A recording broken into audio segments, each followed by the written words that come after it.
Արտաքին գործերի նախարար Արարատ Միրզոյանը կարևորում է Բաքվի հետ խաղաղության երաշխիքի ձեռքբերումը եւ ապագայում նոր պայմանավորվածությունների փոխշահավետությունը Հայաստանի, Ադրբեջանի եւ տարածաշրջանի մյուս երկրների համար։ Արտաքին գերատեսչության ղեկավարն այս համոզմունքը հայտնեց Օրբելի ֆորում կառուցելով խաղաղություն եւ բազմակողմանի գործակցություն խորագիրը կրող միջազգային համաժողովում։ Նախարարի կարծիքով այս փոխշահավետությունն է, որը հարատեվություն, երկարատև կյանք է հաղորդելու խաղաղության համաձայնագրին։ Ոչ մի շահագրգռություն չի ունենալու Հայաստանը խախտել այդ պայմանագիրը կամ պայմանավորվածությունները, ոչ մի շահագրգռվածություն չի ունենալու իմ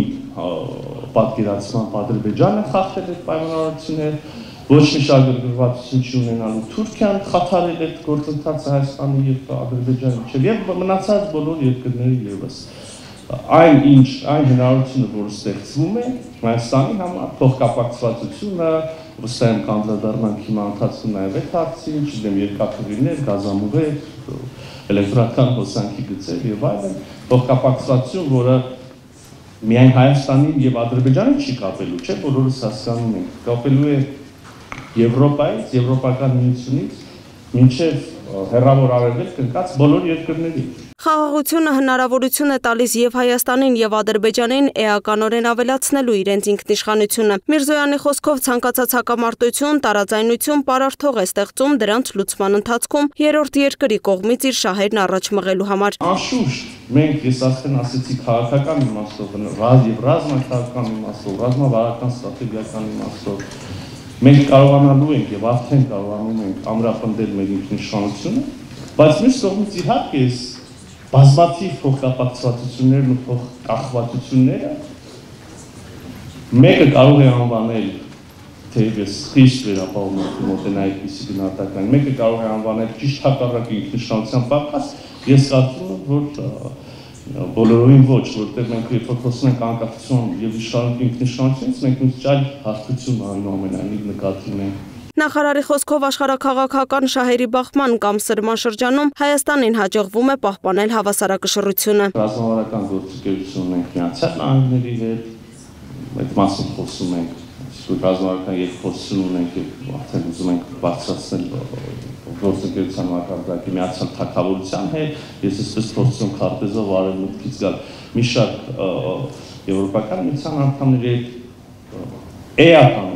նշանակալի կերպով խորացնում ենք մեր հարաբերությունները Եվրոպական միության հետ։ Միրզոյանը վստահեցրեց հիանալի հարաբերություններ ունենք 4 հարևաններից երկուսի Վրաստանի եւ Իրանի հետ, իսկ Ադրբեջանի եւ Թուրքիայի հետ փորձում են կարգավորել։ Ադրբեջանի հետ ունենք խաղաղություն, Թուրքիայի հետ շատ ինտենսիվ երկխոսություն, ասաց Միրզոյանն ու լավատեսություն հայտնեց, որ աստիճանաբար շոշափելի արդյունքներ կգրանցվեն։ Միրզոյանը նշեց, որ հայկական կողմն անընդունելի է համարում այլ երկրների ներկայությունը Հայաստանի եւ Ադրբեջանի միջև գործարկվող երկաթուղու երկայնքով։ Սա մեզ համար անընդունելի է, սա մեզ համար Այսօր էլ անընդունելի է, այսօր այդքան էական չի, որովհետև մենք արդեն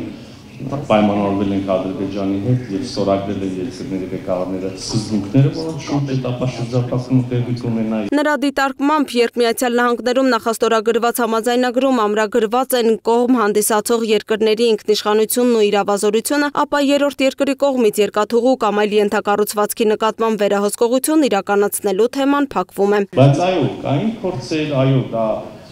եւ օդում եւ սեղանի շուրջ հնչեցող վարկածներից մեկն է, մեզ հաջողվում է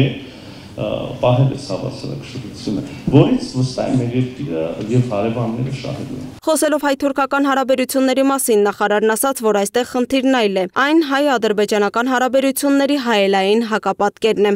Ադրբեջանի հետ այս անայք ինչ նկատեմ, Ադրբեջանի հետ մենք ունենք կառավարությունների միջև հաստատված խաղաղություն, համաձայնեցված սկզբունքներ, գործընթաց, որը պիտի շարունակվի, առանձին հարցերի շուրջ։ Պետք է ջանք գործադրվի նաև հասարակությունների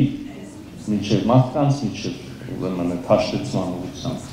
Թուրքիայի պարագայում ես կասեի ճիշտ հակառակն է։ Տարիներով, տասնամյակներով փակ սահմանների պայմաններում մարդիկ գնացել են, այցելել են իրար, առևտուր է եղել եւ կա շատ շոշափելի Պրոբլեմն է նաև, որ այդ առևտուրը երրորդ երկրով անցել։ Միրզոյանի խոսքով Հայաստանի եւ Թուրքիայի միջև չվերթներ իրականացվել են, սակայն դրանք ավելացնելու պայմանավորվածություն կա։ Այնուամենայնիվ, փակ սահմաններն ու դիվանագիտական հարաբերությունների բացակայությունը Թուրքիայի հետ դեռ խնդիր է։ Թուրքիայի խորհրդարանի նախկին պատգամավոր Կարո Փայլանը կարծում է, որ առաջիկա ամիսները որոշիչ են լինելու հայ-ադրբեջանական եւ հայ-թուրքական հարաբերությունների զարգացման համար։ Նրա գնահատմամբ խաղաղության հաստատման երաշխիքը տարածաշրջանում տնտեսական կապերի ամրապնդումն է։ Հիմա քանի մի դարի վեր արդեն գիտենք 2012 թվականին Էրդողանը հոսք մտավ որովհետեւ ասահմանը պիտի փանա եւ Լահիա առաջ երրորդ երկրների քաղաքացիների համար բայց դժբախտաբար արևմտյալ երկրներ գարզես որ Էրդողան արևմտյալ երկրները ասկե շատ քող պիտի լա բայց դժբախտաբար Էրդողանը կրեդիտ մեջ տեսավ շահմը չտեսավ արևմտյալ երկրներն եւ Ալիևը բարոն Էրդողանը զանգեց եւ ըսավ Պետք չէ որ փանաս ասահմանը մինչև այս հրամանդամ եւ երկրորդ ըսավ որ Ալիևի նեֆտ ընկերությունը Սոկարը ներդրում պիտի ունենա 8 միլիարդ դոլարնոց Էրդողանը օպորտունիստ նահանգահմն է եւ իր շահը հաշիվ մգնե ինչ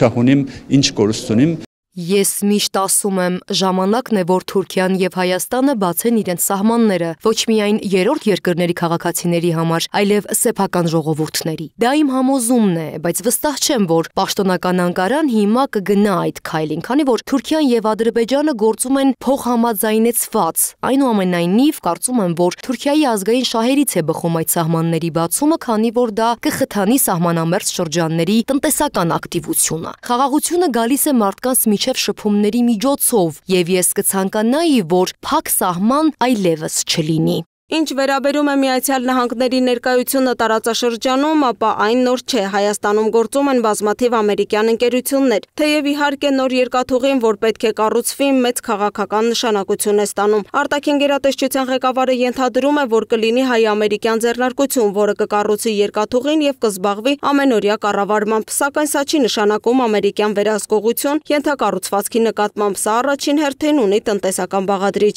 Նրա դիտարկմամբ հակառակը թե Ռուսաստանը, թե Իրանը հետաքրքրված են փոխկապակցվածությամբ եւ նրանք էլ են ցանկանում որևէ մասնակցություն ունենալ։ Մոսկվան եւ Թեհրանը մտահոգություն չեն հայտնել TRIPS ծրագրի շրջանակում տարածաշրջանում ամերիկացիների ներկայության վերաբերյալ։ Նախարարն անդրադարձավ նաեւ միջանցք եզրույթի օգտագործմանը նկատելով։ Հիմա բոլորը, երբ ասում են միջանցք, նկատի ունեն այն լոգիստիկ ուղիները, որոնցով հետաքրքրված են աշխարհի բոլոր երկրները։ Համաժողովից հետո արդեն պատասխանելով լրագրողների հարցերին, արտաքին գործերի նախարարն անդրադարձավ Ադրբեջանի նախագահ Իլհամ Ալիևի կողմից Սևանի մասին խոսելիս Գյոլչա անվանման գործածմանը եւ նշեց, այն չի տեղավորվում խաղաղության խոսույթում։ Չեմ կարծում, թե սա կարելի ասել, որ այսօրվա Սևան Ալիևը ասում է, որ այսօր չկա Սևան, կա Գյոքչա։ Բայց միևնույնն է, ամենակառուցողական ձևակերպումը չի եւ իսկապես չէինք ասի, թե տեղավորվում է, հա, բանի մեջ խաղաղության նարատիվի։ Ես էլ կարող եմ ասել, կան բազմաթիվ ցարական շրջանի քարտեզներ, որտեղ կա Սևան։ Չեմ էլ ուզում ավելի հետ գնալ պատմության մեջ, որտեղ շատ անհարմար իրավիճակ կարող է ստեղծվի եւ հայկական տեղանուններ տեսնենք մի քիչ ավելի լայն տարածքի վրա։ Խոսենք կենտրոնական իրական Հայաստանի, իրական այսօրվա սահմանների, Ադրբեջանի կողմից ճանաչված սահմանների մասին։ Անդրադառնալով ադրբեջանցիների վերադարձի մասին հայտարարություններին Միրզոյանն ասաց. Հայաստանի քաղաքացիները պետք է ապրեն Հայաստանում, Ադրբեջանի քաղաքացիները Ադրբեջանում։ Լուսինե Գրիգորյան, Տիգրան Ղազարյան, Free News, Ազատ լուրեր։